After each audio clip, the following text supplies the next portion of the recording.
first time I did acid was I was trying to cop off with Sarah Reb McSweeney, her name was. She was the local rockabilly lovely from my local estate.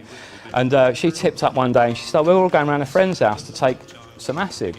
Have you taken acid before? Of course I've taken acid before. You silly thing. And they were really strong microdots. So we went around this house, I took this acid and it was full of these kind of older hippies who were just sitting on bean bags and just generally getting on with their tripping. I went absolutely mad.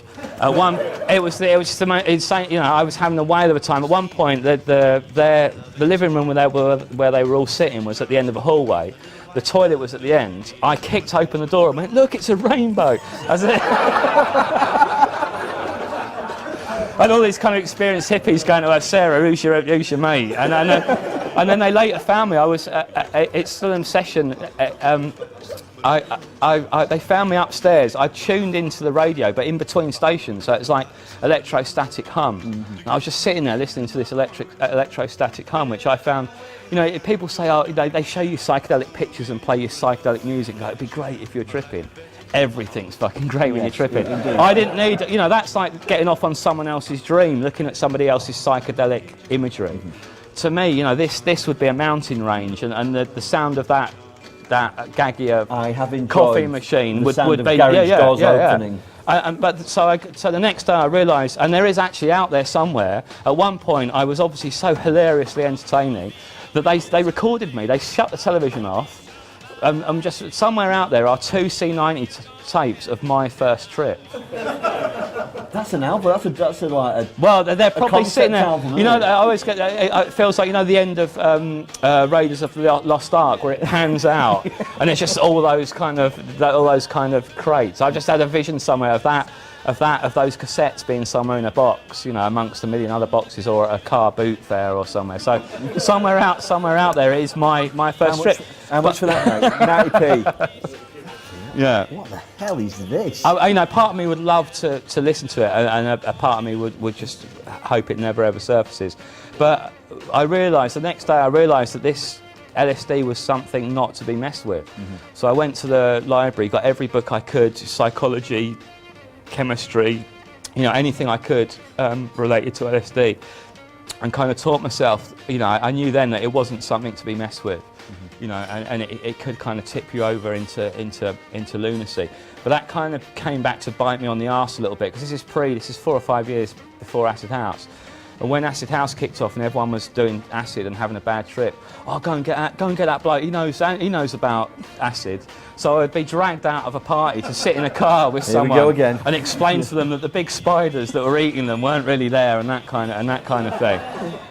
But yeah, so I knew. I think that I had a respect for that particular drug, because I knew its potency, and I knew that I'd taken it as far as I could, and it had expanded my mind enough.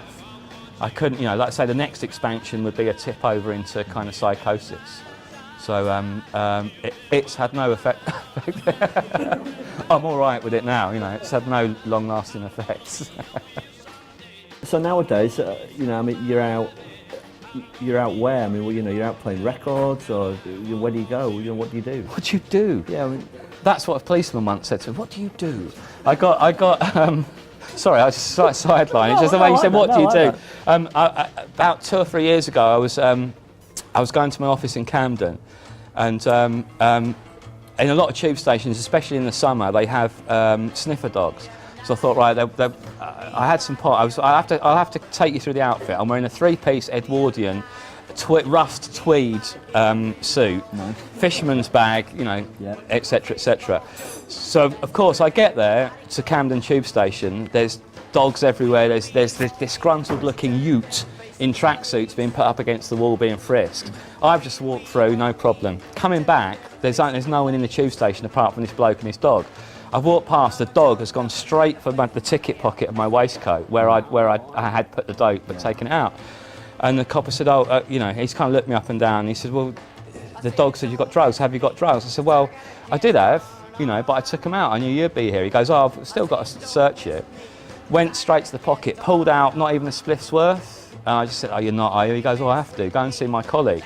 So he walked me over to his colleague with this huge evidence bag with this little bit of spot in it. And I could see this other copper just kind of looking at me like, what the fuck is going on here? Who is this?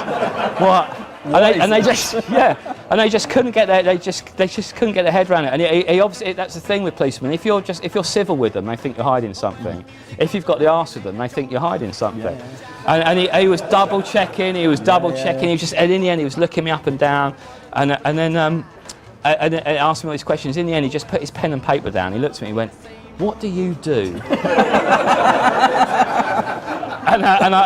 I just said, "Oh, I'm in music." And he said, "Okay, I'm going to have to search your bag."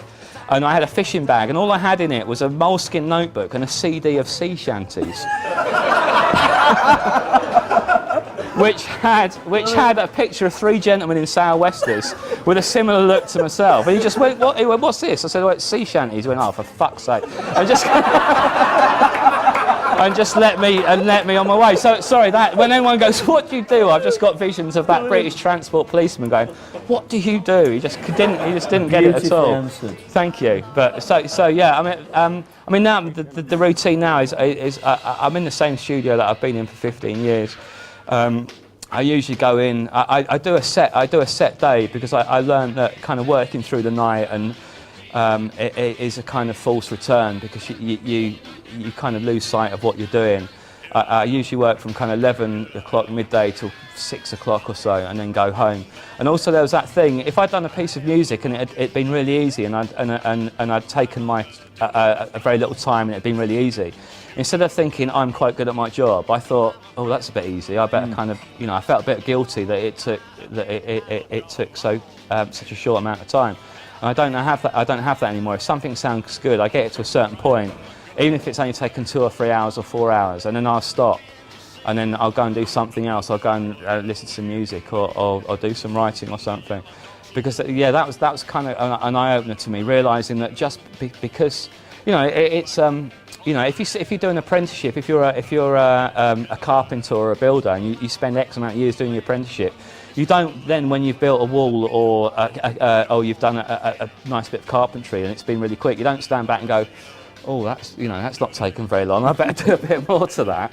You just think, oh, I'm good at my job and I've done my apprenticeship. And that's what I realised a few years back, that because I found something quick and easy didn't mean that thing I'd done had no value. It meant I was actually reasonably good at my job, and that was quite an eye opener to realise, oh, you actually, that's the reason it didn't take any time, is because you're actually good at your job. So there were times where you'd get a track, it would sound amazing, and then you just think, oh, I only took 4 hours, I better do some more, and you just noodle it out of existence, and then you spend another 2 days trying to get it how it sounded 2 days previously. Mm-hmm. So yeah, it's set. As I say, I treat it like a job, and I like actually going to work. I've often thought of having a studio in my house, but the people I've spoken to that have got studios in their houses, they work later and later each day. It's like, oh, it's there, I can do something. There's an interesting story on this morning. I'll tune into the man that thinks he's got alien lovers. He was on yesterday. Did you see him? Oh no, I didn't see him. Right. Yeah. So, and I actually like going to work. I like kind of leaving the house and go. Although it's only 10 minutes walk, I just like that physical thing of going somewhere to go to work. I suppose that's why I treat it like a job. And I will sometimes if it's a Monday and I'm a bit jaded and a bit tired, there's nothing like putting on a Mark Powell 3-piece with a starch collar to kind of, lift you up as when you go to work. After I've been at it for 10 years, I kind of began to think, oh, this is actually my job, and there is some longevity in this, So sort of 10 years or so, where I've taken it, I've treated it as such, as a job, more than just a kind of hobby that got out of hand. I still consider myself an amateur that gets paid, really.